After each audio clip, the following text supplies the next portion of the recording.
You know, one thing I like about Nigerians is not about these things that you accuse them about. A Nigerian man, if he comes in here and speak, you won't doubt that this man has got confidence. So white people refer to them as being rude. That's why in Nigeria you don't find a lot of white people. Because when you speak to them and they don't hear properly, yes, what do you mean by that? What do you mean? And then you think he's fighting, like, no, he wants to understand what he's not fighting. But you, they taught you that if you don't hear, sorry, sir, can you repeat that? So they enjoy that. They enjoy this submissive attitude of a black man because to them you are boys and girls. They don't enjoy a person who speaks standing firm, looking right into their eyes and unshaken. That's what we should be. That's what we should be. We must be, and that thing comes out of liberating the mind. But if the mind becomes permanent weapon at the disposal of the oppressor, you will never do anything. You will continue to think less of yourself. You ought to liberate yourself. You cannot be EFF and still be sheepish. Once you join the EFF, it's a first step of mental liberation, that I am not my ancestor. I am a generation now which will never take what my ancestors took from you. I will never tolerate that.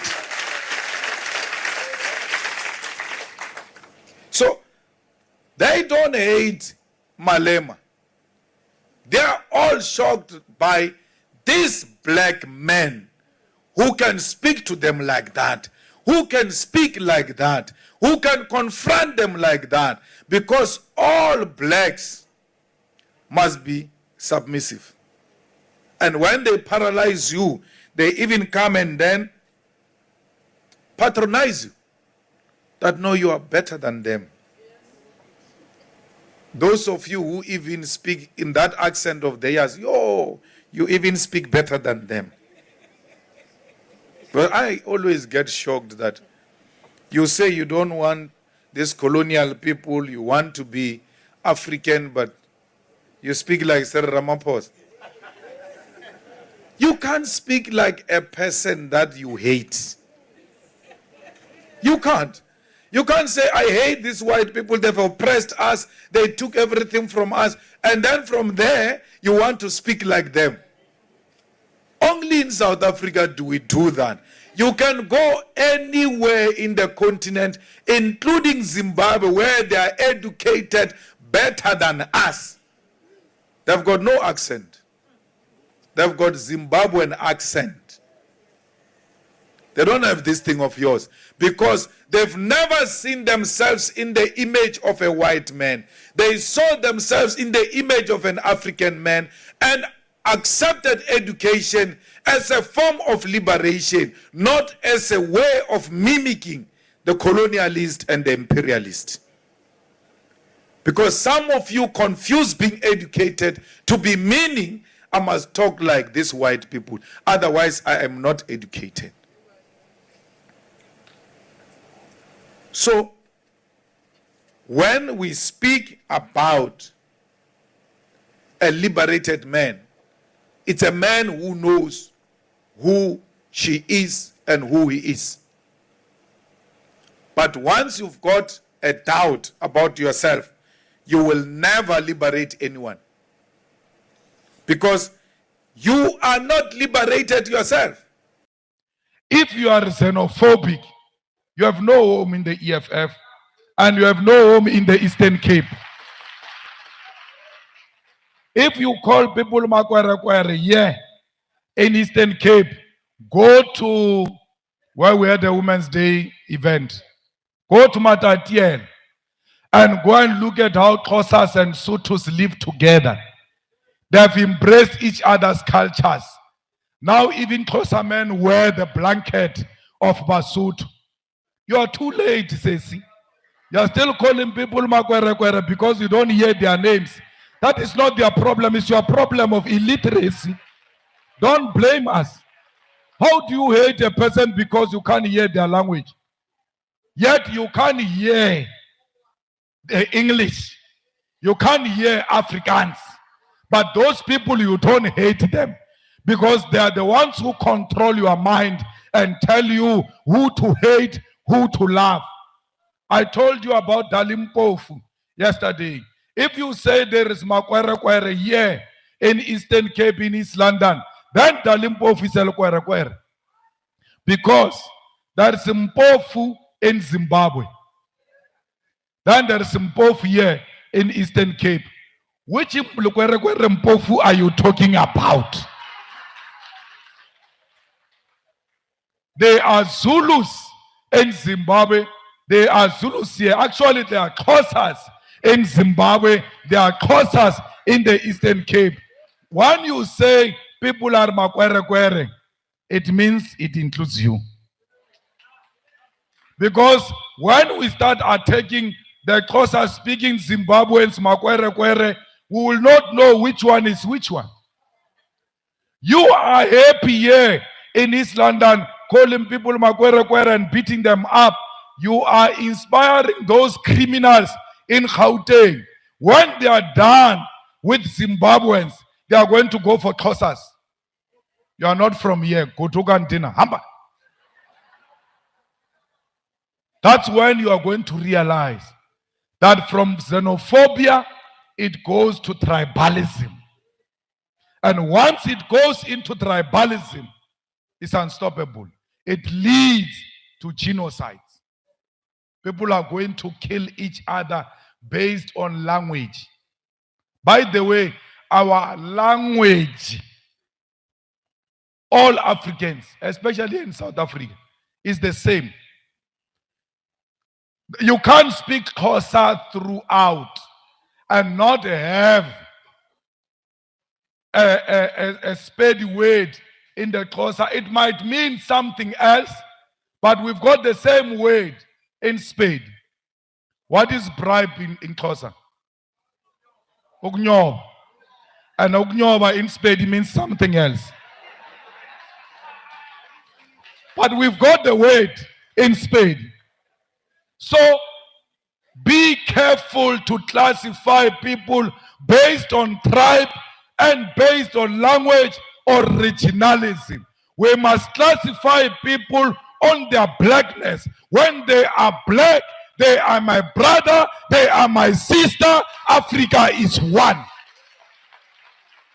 No white man is going to tell me who's my brother, who's my sister. Stop sucking up to the jobs of white people. Because when you say, hey, basithathela imisebenzi, which misebenzi?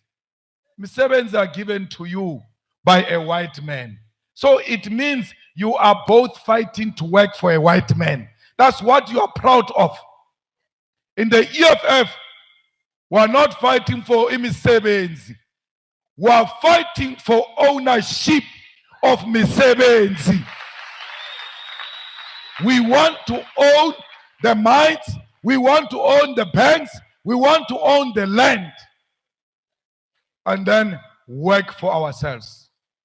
Because anyway, these farms here were the ones who are making them to produce. White man does nothing except to hold a paper and say, this is my title deed, this is my land. On the basis of that paper, we must worship the white man on our own land. Fighters, look deep inside you and start loving yourself. When you love yourself, you will love the people of Angola. And when you love the people of Angola, you will salute the Cubans for having fought in Colonial for the independence of Angola against the apartheid regime and pushed it back. And that push of the Cubans in Colonial is what led to the weakening of apartheid. And that's how we saw apartheid coming down and democracy emerging in South Africa. Know your history and know your people. Do not allow the white man to tell you who is your person, who is not your person. Comrades, today we have peace in Ethiopia thanks to the African Union. But the African Union, which we criticize a lot, must make sure that it does that even in DRC, which is about to engage in war with Rwanda. We don't want the people of DRC to fight with the people of Rwanda.